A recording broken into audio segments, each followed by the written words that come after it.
NDA गठबंधन के प्रत्याशी सीपी राधाकृष्णन देश के अगले उपराष्ट्रपति होंगे। उपराष्ट्रपति पद के लिए हुए चुनाव में राधाकृष्णन 152 वोट के अंतर से निर्वाचित हुए।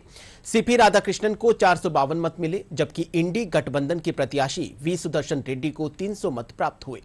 राधाकृष्णन के उपराष्ट्रपति निर्वाचित होने पर प्रधानमंत्री नरेंद्र मोदी, केंद्रीय गृह मंत्री अमित शाह और रक्षा मंत्री राजनाथ सिंह ने उन्हें बधाई दी।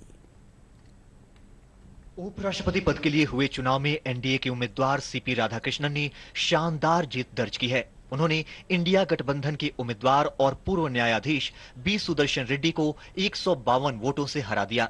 चुनाव में सीपी राधाकृष्णन को 452 वोट मिले, जबकि उनके प्रतिद्वंदी बी सुदर्शन रेड्डी को 300 वोट मिले। Shri CP Radhakrishnan has secured 452 first preference votes.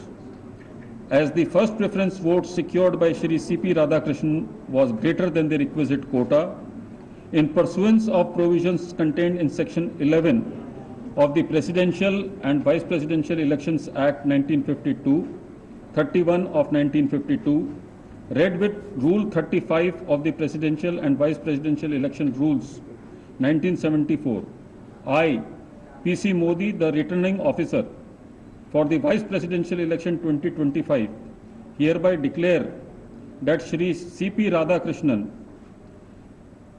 Jal Bhushan Raj Bhavan, Balkeshwar Road, Malabar Hill, Mumbai, has been duly elected to the office of Vice President of India. The result is being sent to the Election Commission of India and the Ministry of Law and Justice. उपराष्ट्रपति पद के लिए संसद भवन में मतदान की प्रक्रिया सुबह 10 बजे शुरू हुई। प्रधानमंत्री नरेंद्र मोदी ने सबसे पहले मतदान किया।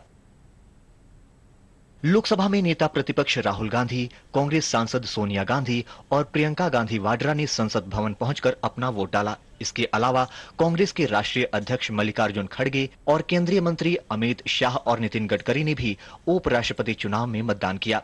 राज्यसभा के उपसभापति हरिवंश, रक्षा मंत्री राजनाथ सिंह, पूर्व प्रधानमंत्री एचडी देवेगौड़ा, भाजपा सांसद कंगना रनौत और कांग्रेस सांसद गौरव गोगोई ने संसद भवन पहुंचकर अपना वोट डाला। भाजपा के राष्ट्रीय अध्यक्ष और केंद्रीय मंत्री जेपी नड्डा और सपा सांसद अखिलेश यादव ने भी संसद भवन पहुंचकर अपना वोट डाला। केंद्रीय मंत्री अश्विनी वैष्णव, मनोहर लाल और भाजपा सांसद निशिकांत दुबे ने भी संसद भवन में मतदान किया। इस चुनाव में लोकसभा और राज्यसभा के सांसदों ने हिस्सा लेकर अपने मताधिकार का प्रयोग किया। राज्यसभा महासचिव पीसी मोदी को चुनाव के लिए रिटर्निंग ऑफिसर नियुक्त किया गया था। उपराष्ट्रपति पद के लिए बैलेट पेपर से गुप्त मतदान हुआ और मतदान सिंगल ट्रांसफरेबल वोट के तहत किया गया।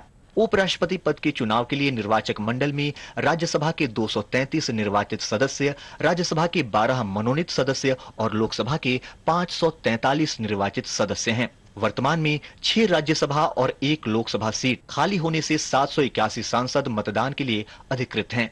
जीत के लिए उम्मीदवार को 391 वोट चाहिए थे। भारत राष्ट्र समिति के 4 राज्यसभा सांसद, बीजू जनता दल के 7 राज्यसभा सांसद और शिरोमणि अकाली दल के 1 लोकसभा और 2 राज्यसभा सांसद मतदान में हिस्सा नहीं लिया।